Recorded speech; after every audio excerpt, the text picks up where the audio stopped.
రోజుల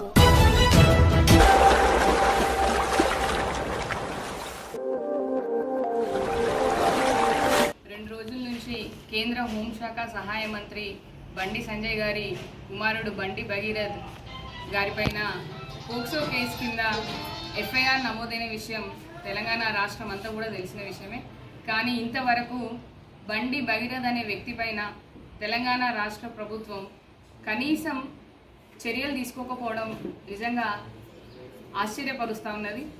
ఈరోజు అదే బండి భగీరథ్ గారి స్థానంలో ఎవరైనా సామాన్యులు ఉండి ఉంటే ఈ పాటికి ఎప్పుడో కేసు నమోదు చేసి దాన్ని మీడియా కూడా చాలా పెద్ద హంగామా చేస్తూ ఉండేది. కానీ బండి భగీరథ్ గారి విషయం ఒక సోషల్ మీడియాలో అంటే వాట్సాప్లలో, అక్కడక్కడ ఇన్స్టాగ్రామ్లలో, యూట్యూబ్ ఛానళ్లలో చూస్తున్నామే తప్ప పెద్ద పెద్ద మీడియా ఛానల్లో ఎక్కడా కూడా ఆయన చేసిన నిర్వాహకం ఎక్కడా కూడా చూపించకపోవడం నిజంగా మాకైతే ఆశ్చర్యపరుస్తూ ఉన్నది. ఈ సంఘటన చాలా ఒక మైనర్ బాలిక పైన ఆయన చేసినటువంటి అఘాయిత్యాన్ని ఆ బాలికనే స్వయంగా వచ్చి పోలీస్ స్టేషన్లో కంప్లైంట్ చేసిన తర్వాత కూడా చర్యలు తీసుకోకపోవడం అనేది మరి ఈరోజు తెలంగాణ రాష్ట్రంలో మహిళలకి రక్షణ ఎక్కడ ఉన్నదని చెప్పి ఈ సందర్భంగా మేము ప్రశ్నిస్తూ ఉన్నాము.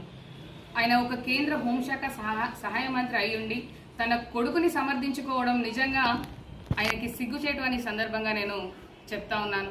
ఎందుకంటే బీజేపీ పార్టీ అంటేనే మరి రాముడి పార్టీ, మేము రాముని పేరుతో రాజకీయాలు చేస్తామని చెప్పి రాముడి ముసుగులో మరి ఆ భగవంతుని ముసుగులో ఇలాంటి నీచ రాజకీయాలకు పాల్పడుతున్నారు. అలాంటి పాల్పడిన వ్యక్తిని సమర్థిస్తున్నటువంటి ఒక తండ్రి, ఆయన రాజకీయ నాయకుడిగా తర్వాత మాట్లాడుకున్న ఆయన ఒక తండ్రి కూడా మరి ఆయన కొడుక్కి బుద్ధి చెప్పి ఆయనే ఒక కేంద్ర మంత్రి హోదాలో ఉన్నాడు కాబట్టి ఆ హోదాని పక్కన పెట్టి రాజీనామా చేసి ఆ కొడుకుని పోక్సో కేసు కింద ఏదైతే ఎఫ్ఐఆర్ నమోదైందో మరి పోలీసులకు అప్పచెప్పాల్సిన బాధ్యత బండి సంజయ్ గారికి ఉన్నదనే విషయాన్ని సందర్భంగా గుర్తు చేస్తా ఉన్నాను.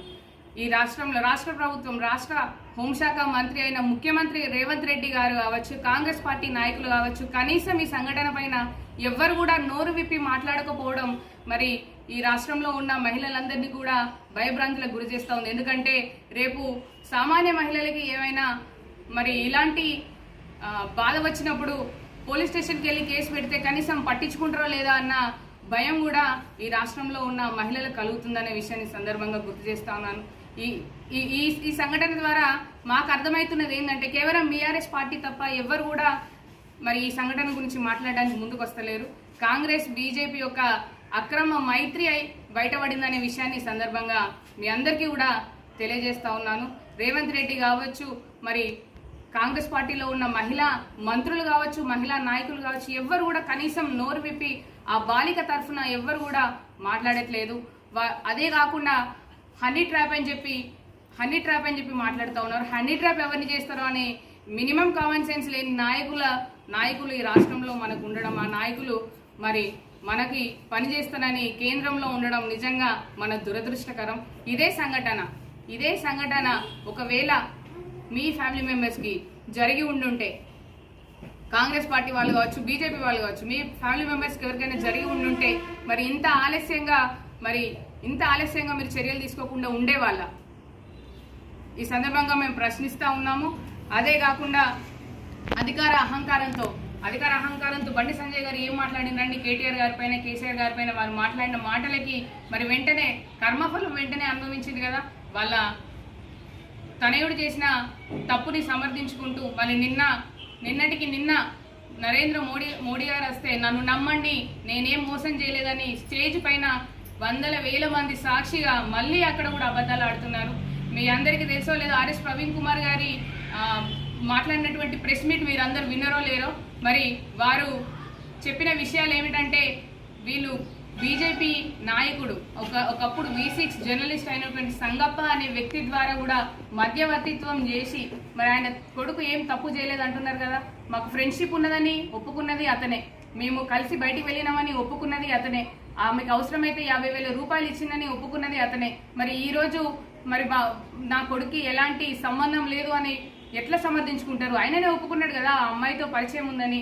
మరి అమ్మాయి వాళ్ళ ఫ్యామిలీని మీరు ఎంత భయపెట్టినా కూడా ధైర్యంగా ముందుకు వచ్చి గత 4 నెలల నుంచి ఏ ఒక్క పోలీస్ స్టేషన్లో కూడా ఎవ్వరు కూడా మరి ఆమెకి సపోర్ట్ చేయకపోయినా కూడా 4 నెలల నుంచి పోరాటం చేసి ఆఖరికి నరేంద్ర మోడీ గారి సభలో నేను ఆత్మహత్య చేసుకుంటా, మా కుటుంబం అంతా ఆత్మహత్య చేసుకుంటామని భయభ్రాంతులకు గురి చేస్తే తప్ప ఎఫ్ఐఆర్ నమోదు కాలేదు. ఎఫ్ఐఆర్ నమోదైన వెంటనే పోక్సో కేసు కింద మనం చేసేది ఏంటంటే అక్యూజ్డ్ అండ్ విక్టిమ్ని ఇద్దరిని కూడా తీసుకెళ్లి మెజిస్ట్రేట్ ముందు మరి హాజరుపరచాలి. మరి ఈ రోజు 3 రోజులు లేదు, ఈ రోజుతోటి 3వ రోజు ఎఫ్ఐఆర్ నమోదై ఇంతవరకు ఆ చర్యలు తీసుకోలేదు. తెలంగాణ రాష్ట్రంలో మరి లా అండ్ ఆర్డర్ గాడి తప్పింది, మహిళలకు రక్షణ లేదు ఈ కాంగ్రెస్ ప్రభుత్వంలో అని చెప్పడానికి ఈ సంఘటన ఒక నిలువెత్తు నిదర్శనం అని చెప్పి ఈ సందర్భంగా తెలియజేస్తా ఉన్నాను. ఒకటే, ఆ మైనర్ బాలికకు వారి కుటుంబానికి ఖచ్చితంగా న్యాయం జరగాలి. కేంద్ర హోంశాఖ మంత్రి అయినటువంటి బండి సంజయ్ గారు తక్షణమే ఆయన తన పదవిని రాజీనామా చేయాలి. లేదంటే కేంద్ర ప్రభుత్వం నరేంద్ర మోడీ గారి ప్రభుత్వం ఆయనని బర్తరఫ్ చేయాలని సందర్భంగా బీఆర్ఎస్ పార్టీ పక్షాన మహిళా లోకం పక్షాన మేమందరం కూడా డిమాండ్ చేస్తూ ఉన్నాము. సత్యవతి రాథోడ్ గారు మా మాజీ మంత్రివర్యులు బీఆర్ఎస్ పార్టీ నుంచి విమెన్ కమిషన్ రైట్స్ దగ్గరికి వెళ్ళి మేము కంప్లైంట్ చేస్తూ ఉన్నాము. మరి మేము బాధిత కుటుంబానికి బీఆర్ఎస్ పార్టీ పక్షాన మా వంతు సహాయంగా తప్పకుండా మీకు ఉంటామని చెప్పేసి ఎక్కడికక్కడ మీ డీజీపీ గారిని కావచ్చు, కమిషనర్ గారిని కావచ్చు, మా మహిళా నాయకత్వం కూడా వెళ్ళి కలుస్తూ ఉన్నది. మరి మేము కూడా ఖచ్చితంగా మీకు బాధిత కుటుంబానికి అండగా ఉంటాము. రేపు బాధిత కుటుంబానికి ఏమైనా జరిగినా కూడా దానికి పూర్తి బాధ్యత వహించేది బండి సంజయ్ గారు అని చెప్పి ఈ సందర్భంగా తెలియజేస్తా ఉన్నాను. ఎందుకంటే ఇంతకు ముందు ఒక మధ్యవర్తిని పెట్టి వాళ్ళని బెదిరించిన సంఘటన కూడా ఆర్ఎస్ ప్రవీణ్ కుమార్ గారితో ఆ బాలిక పంచుకున్న విషయాన్ని నిన్న ఆర్ఎస్ ప్రవీణ్ కుమార్ గారు మీడియా ముందు అందరికీ చెప్పినారు. కాబట్టి వాళ్ళ బండి సంజయ్ గారి వల్ల ఆ బాలిక కుటుంబానికి ఖచ్చితంగా ప్రాణహాని ఉన్నది.